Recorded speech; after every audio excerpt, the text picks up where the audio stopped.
It's been a minute since we provided any updates on the Blake Lively versus Justin Baldoni legal battle, but the newest one is that Taylor Swift is reportedly about to be deposed for questioning in the Blake Lively lawsuit. I thought this was incredibly unlikely, but I think that Brian Friedman, Justin Baldoni's attorney, is following through on his promise, and he merely hinted at it, but Taylor Swift is definitely someone who has a lot of connections with these people. She's been friends with Blake Lively and Ryan Reynolds for a long time now. She's also the godmother of one of their children, so they're basically family. Yep. She doesn't want to speak out on this. She's remained silent through the entire thing. And interestingly enough, you'll recall back when Blake Lively initially launched her complaint against Baldoni, Sony and Colleen Hoover and all of these other celebrities were coming out in her favor. And that changed very quickly, within like a week or less. Yeah, it was about a week. And even during that first week when public sentiment was on Blake Lively's side, right as the Taylor started. Swift didn't say anything in her favor. Yeah. She didn't come out to support Blake Lively, so she must have known something that the rest of us didn't know from behind the scenes. Now, I mean, or she's just playing it safe and wants to be in his few legal battles that she has to be in. Yeah, I mean, but then that's seen as being a fair weather friend, right? I mean, it sucks that they're kind of in a world where your private life has to become part of the public life, I suppose. So she's possibly going to get questioned under oath about this situation. And I want to know her side of the story about the alleged apartment meeting. Ambush. Regarding the rooftop scene, the ambush that took place on Justin Baldoni. I would like to believe that what's actually happening is they stage it like this. I'm picturing them in like some type of like sunroom, and there's like open doors, and Taylor's just walking by with the script, going like this. She's like kind of flipping through it, adding her notes where they may belong. Well, I think that Taylor Swift, in reality, didn't know that she was part of this whole Blake Lively ambush. My theory is that Blake invited her strategically so that she would walk in the door around the time that Baldoni was leaving as an intimidation tactic. Basically, look at these famous people that I'm friends with and how much power we have. And my husband has so much power in this industry, and you're basically a nobody. So just keep that in mind when you're reading through my work. Have only positive things to say about it. Yeah. That's what I think happened. But they say, in an embarrassing new blow for Blake Lively, Taylor Swift will be subpoenaed to be questioned under oath as part of the ongoing Lively versus Baldoni lawsuit, according to a source close to the legal action. Taylor Swift has been friends with Lively for over a decade and was mentioned in legal filings by both sides in the increasingly bitter dispute sparked during the making of the last summer box office hit, It Ends With Us. The same source also confirms that the first group of potential witnesses, which Baldoni's team want to hear from, have been contacted and are due to give evidence on an as-yet unscheduled date, with more depositions to come. Potential witnesses are understood to include Taylor Swift, but also co-stars from It Ends With Us, Jenny Slate, who played Blake Lively's sister-in-law in the movie, and Isabella Ferrer, who played the younger version of Blake Lively's character in the movie. You have screenshots of Isabella Ferrer texting Justin Baldoni, praising him for creating a welcoming environment on set and a safe space. She's a Gen Z actress. Because he's obsessed with it being safe. Like, exactly. He needs to make sure that everybody's happy. And oddly enough, that type of personality is probably very accommodating to Gen Z, but probably just annoys the hell out of typical self-starting Hollywood people. Exactly. I just think that they're like, oh, this Gen dude just needs everything to be nice. Right. The Gen Zer on set loved feeling welcomed and safe and accommodated and catered to at all times. Whereas everyone else who is an actual adult felt patronized by it and thought that he was being overly familiar. That's one of my, like, maybe my biggest pet peeve in social situations, and is when someone acts overly familiar. Someone acts like they're buddy-buddy with you. Like somebody you don't know very well? Yeah, when there's no precedent for it. When someone is making jokes that they're not at liberty to crack, and, like, you know, trying to, like, rib you when they don't even know you well enough to have ammunition. Yeah. It's like, we're not friends like that. It seems like a similar thing that Baldoni was doing, just this, like, horrible, syrupy, sickly, sweet approach. Everybody's met that person at a party. Which is not leadership. Yeah. Like, I think that this could be a learning opportunity for him. He just turns into a drill instructor, and from now on, every movie, he's like, get to your marks now. If he had acted like Michael Bay on the set of It Ends With Us, none of this would have happened. He could have avoided a whole lot of legal fees and heartache if he had just bossed people around, but he wasn't willing to do that. I remember hearing this story from, like, Nerdstalgic about how when they were after Transformers 1 was super successful and Transformers 2 was announced, and then, like, the writer's strike started to loom, Michael Bay, like, took both of the writers and, like, locked them in a hotel room for, like, 3 weeks. You're not allowed Finish to the leave. movie. See, like, I like the idea that every time they try to leave, he, like, pulls the door back shut. Like, he's not gonna. He's like hired private security to keep him in there. I like the idea. He's like, look, to be fair, I wouldn't do anything I wouldn't do. Like, he's in the room across the hall, but he's making phone calls to executives. He's working with visual effects, and every time one of them wants to go get ice from the ice machine, he's like, get back in the room. Do it.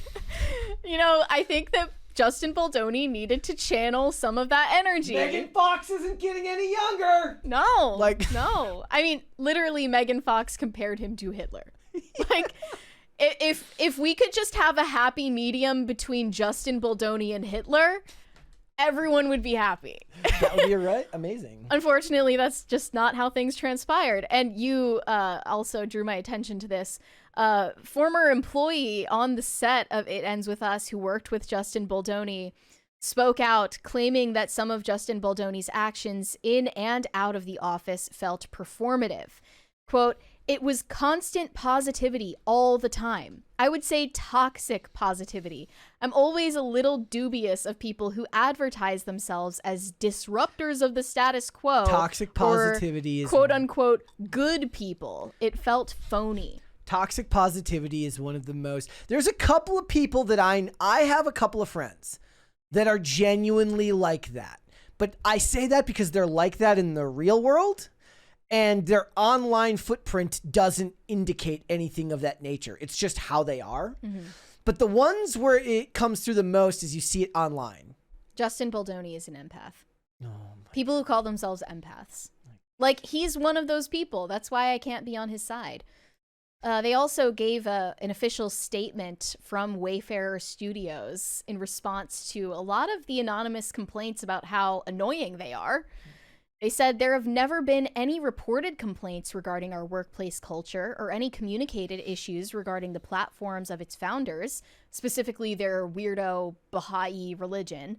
If any guidance was ever provided to employees of how to conduct their written correspondence, it was to ensure that the activities of employees remained professional and aligned with the ethos of the company.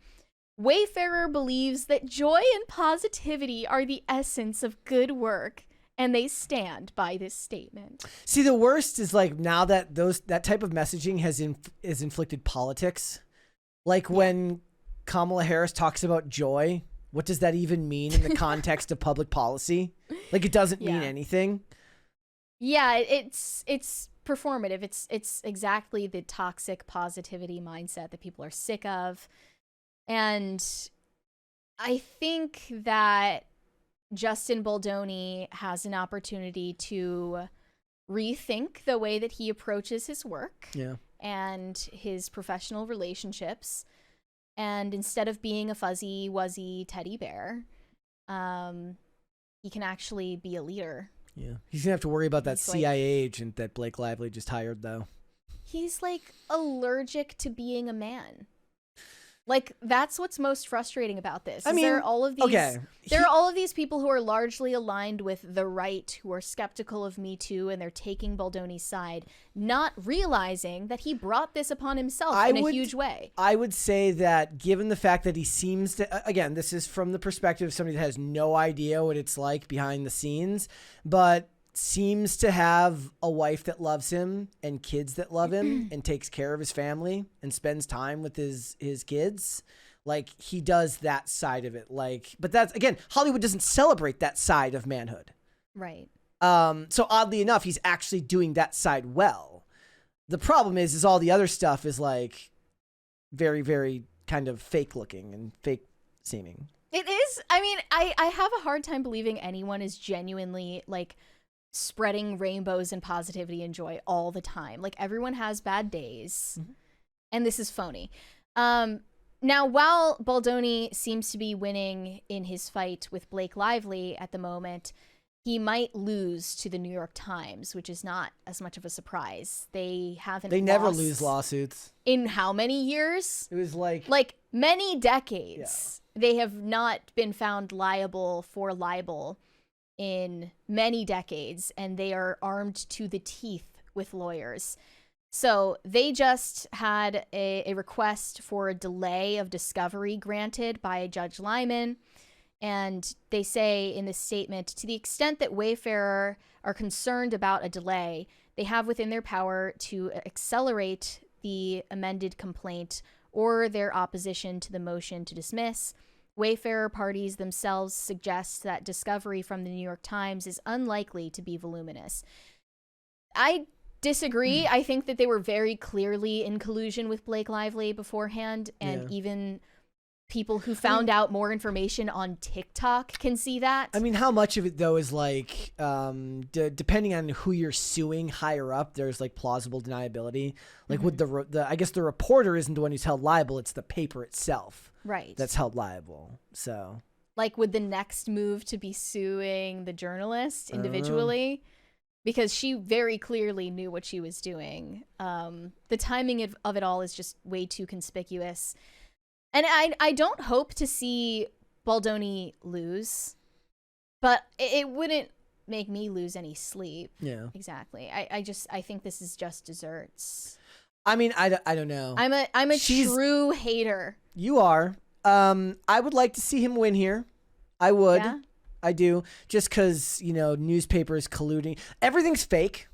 Everything is fake and nothing is real. And 90% of what you see from Hollywood is all PR and collusion with newspapers. Whether it's an actor showing up with a fake bruise to make sure TMZ catches a photo of it, or all of the ways in which stuff is leaked to the press. Wouldn't bother me if the press didn't pretend to be bastions of truth and honesty, which I despise because they're not. Like, we're not talking about pundits. Pundits are different. Like, CNN can say what they want, I guess, but most of the time it's idiot pundits saying these things, not a written article. The written article should be taken to task just like anything else. If it's somebody, masquerading as a journalist, call them out as bullshit. But most of the time when we're making fun of CNN or MSNBC, it's some dorky talking head who doesn't really know what they're talking about or just lies.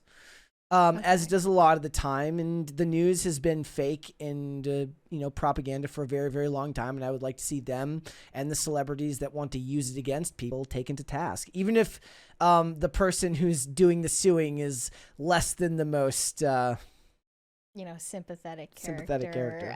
Maybe what I'm hoping for is that he wins the New York Times lawsuit, but then they throw him in a locker and take his lunch money. No, maybe the Lively situation will result in some kind of dismissal, or more likely a settlement out of court. Did you see the lady? Oh, go ahead.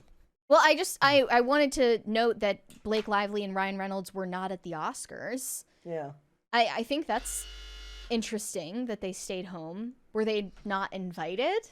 I'm sure they were. Because they both had huge movies this year. Wait, weren't they past year doing? Oh no, that was SNL the week before. They were at SNL 50. the week So they've before. made a public appearance. They just didn't go to the Oscars. Yeah. I'm sure if they were welcome there, they would have shown up. Yeah. No. Maybe. It's weird. And it's also weird to me They that you sit her can next see, to. They sit him next to Carla Gascon. like, yeah, but you can see like Carla Gascon takes a friendly selfie with Mikey Madison, who wins Best Actress. Like nothing ever happened. Like no cancellation occurred. But then Justin Baldoni isn't afforded any of the same welcome. To be fair, Mikey Madison, if got called out, would be like, I didn't even know who it was. I just took the selfie. Sorry. Yeah, I just thought this was like somebody's uncle. These hoes ain't loyal. Thanks for watching. Listen to full episodes of Pop Culture Crisis on Spotify. Keep up with us on social media and make sure you subscribe and ring that bell so you never miss the show. Bye, guys.